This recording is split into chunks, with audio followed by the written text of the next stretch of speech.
rumah atau kalian dimanapun kalian berada, kalian dalam keadaan sehat walafiat. Seperti yang udah kalian lihat, sekarang aku lagi ada di kamar. Yang pastinya kalau di kamar ini dan bikin video nggak mungkin aku bakalan tidur terus ngasih tahu ke kalian, bukan ya, no. Oke, seperti yang sudah kalian baca di judul tuh, di judul. Di video kali ini aku bakalan sharing pengalaman pribadi aku pakai yang namanya alat kontrasepsi namanya IUD. Nah, kenapa aku sangat bersemangat? Karena itu udah lama banget aku pengen sharing ini, cuman karena apa ya, istilahnya masih belum lama aku pakai, istilahnya belum separuh perjalanan kayak gitu. Jadi aku masih ngerasa oh nanti aja gitu kan. Tapi karena udah lumayan, aku udah 2,5 tahun nih pakai pasang yang namanya yang namanya KB IUD atau pasang IUD di dalam rahim aku. Jadi aku ngerasanya kayak udah yang oke, berarti sekarang nih waktunya this time gitu. Oke, nggak usah lama-lama, aku bakalan langsung aja share pengalaman aku pakai yang namanya KB IUD. Oke?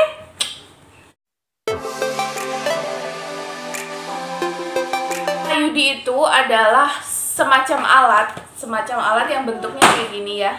Bentuknya kurang lebih kayak gini. Nanti aku sertakan gambarnya di sini.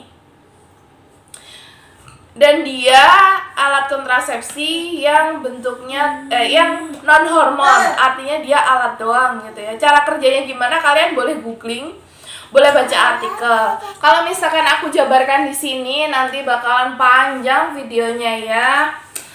Jadi aku mau ini aja, langsung aja ke pengalaman aku ya, untuk apa dan bagaimana IUD itu dipasang. Nanti kalian bisa googling atau tanya ke dokter.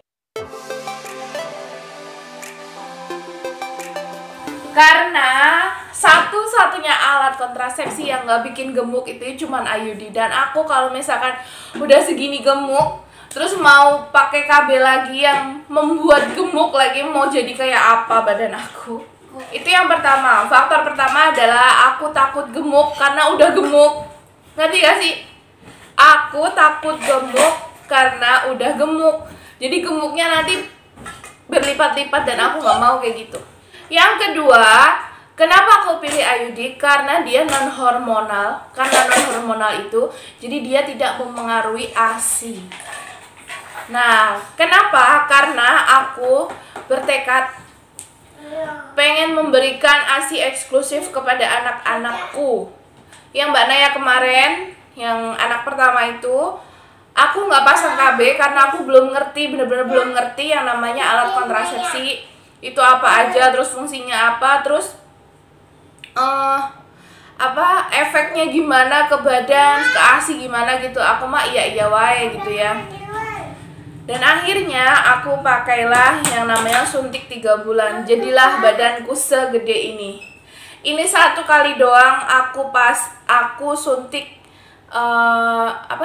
aku suntik KB yang 3 bulan itu. Ya udah, jadi badannya. Selama 1 tahun itu aku nggak menstruasi. Padahal cuma sekali ya, cuma 3 bulan itu habisnya obat. Cuman aku nggak mensnya itu selama 1 tahun. Dan sekalinya mens itu nggak berhenti dalam waktu 1 bulan. Akhirnya diberhentikan pakai obat itu ya, pakai obat. Nggak ngerti obat apa, dikasih sama bidan itu. Akhirnya berhenti menstruasinya. Oke, Abis dari itu, aku tuh kapok sekapok-kapoknya yang namanya suntik KB ya. Jadi setelah itu, selama 1,5 tahun lebih, itu aku nggak KB istilahnya, nggak pasang apapun. Ya pokoknya kita KB alami aja kayak gitu. Nah, aku ngerasanya ya, yang namanya ada benda asing masuk ke tubuh itu pasti ada yang ngeganjel. Pasti kayak ada yang aneh gitu. Ya pasti ya, ngeganjel. Itu yang pertama. Terus yang kedua, itu rasanya kayak ada pedih-pedihnya gitu. Ya namanya sesuatu yang baru. Jangankan yang di dalam tubuh ya, yang di luar. Kalau kalian misalkan beli sepatu baru, terus kalian pakai dalam keadaan baru kayak gitu ya, pasti lecet ke kulit kaki kalian. Bener gak sih yang bagian belakang tuh pasti lecet. Nah mungkin analoginya kayak gitu, jadi agak pedih-pedih sedikit, tapi itu sebentar doang, cuman kalau nggak salah cuman 2 minggu itu. Aku ngerasanya cuman 2 minggu rasa pedihnya itu. Habis itu ya udah nggak ada rasa pedih, cuman ngeganjelnya aja yang agak lama. Ngeganjelnya itu aku butuh waktu 6 bulan, butuh waktu 6 sampai 7 bulan kalau nggak salah itu. Jadi udah terbiasa aja gitu, ada sesuatu di dalam perut aku. Terus yang ketiga itu aku sempet ngerasain benang IUD. IUD itu kan ada benangnya ya, yang bagian bawah ekornya itu ada benangnya, dan itu teraba oleh aku saat maaf cebok ya. Itu terasa, dan memang itu lagi turun. Terus kata dokter juga itu kepanjangan gitu, jadi dipotong sedikit sama dokter. Nah itu tadi first impressionnya, apa yang aku rasain setelah 6 bulan aku pakai. Dan 6 atau 7 bulan kalau nggak salah itu. Iya 6 atau 7 bulan aku rasain adalah yang pertama pedih, terus yang kedua ada ngeganjelnya, terus yang ketiga tuh aku ngerasa ada benang yang memang masih kepanjangan gitu, masih pada turun, masih turun-turun. Nah itu akibat apa? Akibat aku waktu pasang IUD itu pas setelah ngelahirin adik. Jadi kan aku ngelahirinnya sesar. Jadi setelah adik diambil, terus dibersihin, habis itu IUD-nya itu ditaruh di rahim aku gitu. Sebenarnya nggak ada hal-hal yang signifikan sih ya. Aku pikir ini adalah KB ya, emang masih 2 ini aku cobain ya KB-nya ya. Kalau KB pil aku takut. Karena apa? Karena aku orangnya lupaan gitu. Terus juga KB pil kan katanya menyuburkan, jadi itu takut banget, aku nggak mau. Bukannya nggak mau dikasih anak, cuman ya kalau bisa udah 2 aja, dididik yang bener, terus di sekolahin yang bagus kayak gitu. Pokoknya intinya udah, aku intinya 2 anak udah cukup gitu. Nah perubahan yang terjadi sama aku setelah pasang IUD ini, yang pertama yang paling signifikan itu adalah aku kalau menstruasi tiap bulan itu ya selalu banyak banget. Banyaknya itu bukan yang cuman banyak aja gitu. Biasanya aku waktu belum pasang ini 3, 4, 5 hari itu udah beres gitu ya, dan itu nggak perlu pembalut yang sepanjang sekarang gitu. Dulu yang panjangnya cuman berapa sih, yang 20 atau 25 cm itu udah cukup. Paling gede itu 30 cm gitu ya dulu. Sekarang aku itu pakai kalau nggak 45 cm aku nggak bisa, minimal 35 cm. Saking banyaknya darah itu, aduh Jawanya keluar. Iya, saking banyaknya darah jadinya butuh pembalut yang panjang. Kalian bisa bayangin dong, yang awalnya cuma 20-30 cm pembalut, sekarang tuh minimal 35 cm sampai 40 cm itu. Kalau nggak kayak gitu, Masya Allah itu darah kemana-mana. Udah pakai yang 35 cm aja itu masih suka bocor gitu ya, apalagi kalau lagi tidur. Atau aku duduk lama kayak gitu masih suka bocor teman-teman. Jadi kalian bisa bayangin kayak apa deresnya, kayak apa banyaknya darah itu ya. Apa ada nyeri? Nggak ada. Aku nggak pernah yang namanya, maaf ya agak berisik karena anak-anak lagi main, tapi suara aku insya Allah cukup jelas kan ya. Terus rasa nyeri itu nggak ada, sama sekali nggak ada rasa nyeri. Cuman PMS seperti biasa aja, yang namanya orang PMS kan suka lemes, suka males-males kayak gitu doang. Cuman kayak gitu doang, nggak, pokoknya seperti normalnya saat aku nggak pasang IUD kayak gitu.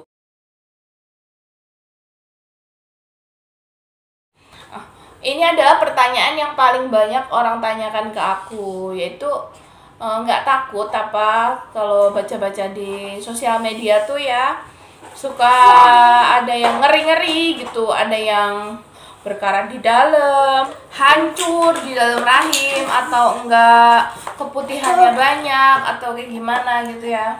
Kalau untuk hancur dan berkarat di dalam, aku rasa itu ada antisipasinya sendiri. Apakah itu? Antisipasinya yaitu kita harus rajin-rajin kontrol atau ngelihat IUD yang ada di dalam rahim kita ke dokter.